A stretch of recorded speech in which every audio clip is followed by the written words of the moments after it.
किसी समय में एक गुरु अपने आश्रम में शिष्यों को शिक्षा दिया करते थे।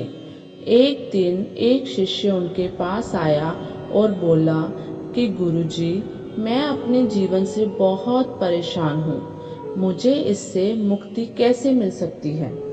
गुरु ने कुछ देर सोचा और फिर बोले, मैं तुम्हें दुख दूर करने का उपाय बता दूंगा, लेकिन इससे पहले तुम्हें मेरा एक काम करना होगा।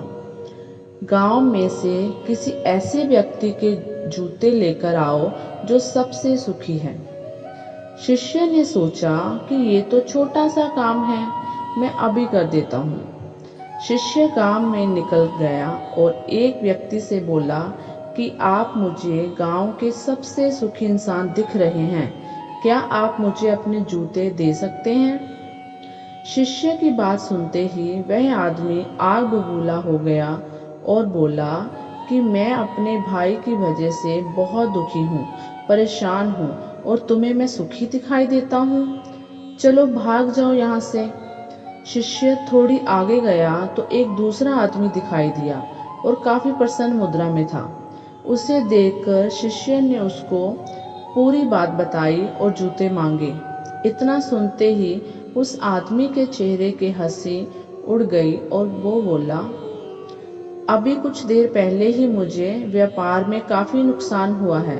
मैं तो सिर्फ ऊपर से हंस रहा हूँ, अंदर से काफी दुखी हूँ। यहाँ भी बात नहीं बनी तो शिष्य दूसरे आदमी के पास पहुंचा और उसे पूरी बात बताई। इतना सुनते ही वो व्यक्ति जोर जोर से रोने लगा और कहने लगा, मुझे कई तरह की बीमारियां हैं, जिनकी वजह से ना तो मैं ठीक से खा सकता हूँ और ना ही अपने मन के काम कर सकता हूँ, इसलिए मैं काफी दुखी हूँ। गुरु ने उसे समझाया कि दुनिया में कोई ऐसा व्यक्ति नहीं है जिसे कोई दुख ना हो। सभी की अपनी अपनी परेशानियां। आज तुमने देखा होगा कि दूसरों लोगों की परेशानी के आगे तुम्हारी समस्या तो कुछ भी नहीं है। शिष्य को गुरु की बात समझ में आ चुकी थी। निष्कर्ष ये निकलता है कि दुनिया में कोई इंसान सुखी नहीं है। कोई बीमारी से परेशान है तो कोई परिवार से, लेकिन हर कोई किसी न किसी तरह जीवन जी रहा है। इसलिए अपनी परेशानियों से निराश न हो और उनके समाधान के बारे में सोचें। धन्यवाद।